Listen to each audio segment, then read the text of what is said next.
Je m'interroge ce jour sur la question des œuvres universitaires et plus particulièrement sur l'augmentation de logement des étudiants dans ce pays.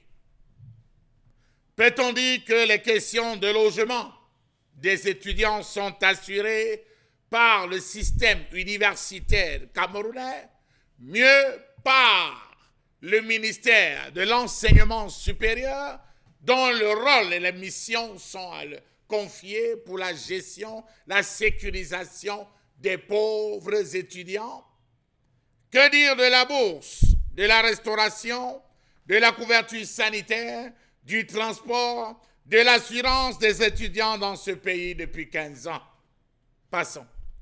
Comment comprendre le fait que les rapports demande-offre des lits dans les cités universitaires, ajoutant l'insuffisance de logements, se révèlent trop chroniques dans les universités de ce pays?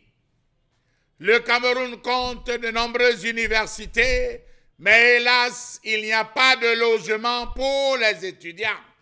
Que passe ça? Comment comprendre que le chancelier des ordres académiques, le professeur Jacques Famendongo, en poste depuis 17 ans, n'a jamais mis sur pied une politique favorable à la création des logements pour étudiants? Aujourd'hui, on parle d'augmentation du prix de logement dans les campus universitaires. Comment vont faire les étudiants? Qu'a-t-on fait de la grille tarifaire homologuée par le ministre du Commerce, fixant le montant maximal de loyer à 420 000 francs CFA, des loyers auparavant qui pouvaient atteindre des sommets en avoisinant les 620 000 francs CFA annuels? Aujourd'hui, on dit que ça va augmenter dans les campus, ça va augmenter dans les logements. Vous allez payer un peu plus. À côté de ces logements universitaires, nous avons des privés qui sont des barons du régime, des grosses les élites qui ne se gênent pas pour mettre des prix qui leur conviennent, suivant comment est-ce qu'ils pensent et comment est-ce qu'ils voient dans le monde. Nous avons ici à Douala, dans les zones de l'ESSEC, des parents qui sont obligés de donner 1 200 000 l'année pour des logements. Aujourd'hui, l'État décide d'augmenter, dit-on dans les campus. Cela se murmure officieusement. On en parle. Les statistiques sur le nombre de logements étudiantins indiquent que le nombre de logements est très faible, sinon que trop faible. Dans les grandes universités, il existe un logement pour 400 étudiants. Un logement pour 400 étudiants. On parle beaucoup plus de plusieurs colocataires. Ils se retrouvent à 2, à 3, à 4, bandes de copines, des amis de la faculté, des camarades. Ils décident de prendre pour ceux qui ont la chance et partager. L'université de Yaoundé 1 a enregistré plus de 72 000 étudiants pour l'année académique 2020-2021. Et avec le taux de réussite très élevé au baccalauréat cette année, elle pourra recevoir 25 000 étudiants supplémentaires. Toute chose qui, plus que jamais, va encore accentuer la crise du logement estudiantin. Savez-vous que la cité universitaire, avec ses 700 lits, est depuis des années le parc de quelques privilégiés parmi les 70 000 étudiants de Ngouakele? Ceci est aussi valable pour les mini-cités conventionnées où les chambres sont marchandées ou réservées à des enfants entretenus et autres protégés.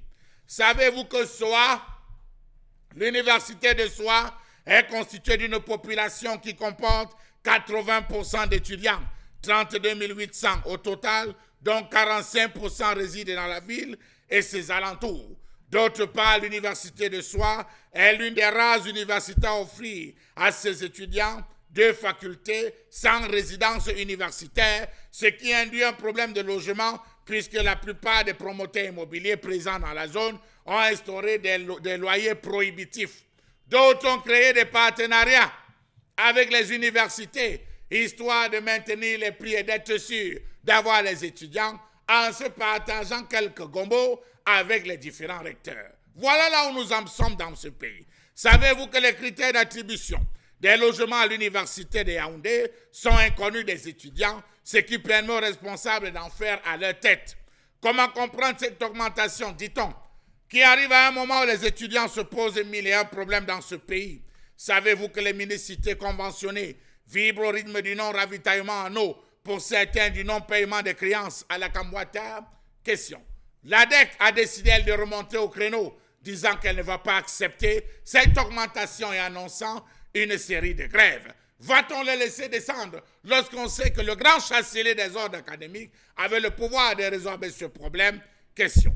Que dire alors des étudiants qui sont abandonnés à la merci des locataires véreux qui les confinent dans des réduits effroyables à des prix exorbitants?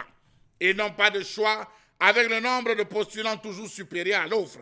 Ils doivent subir le diktat de ces bailleurs véreux et verser du coup 12 mois de loyer depuis le fameux arrêté interministériel qui s'impose en définitive comme un slogan politique parce que les conditions de son application n'ont jamais été définies. Et oui, il faut le préciser, l'arrêté interministériel interdisait qu'on verse 12 mois à l'année.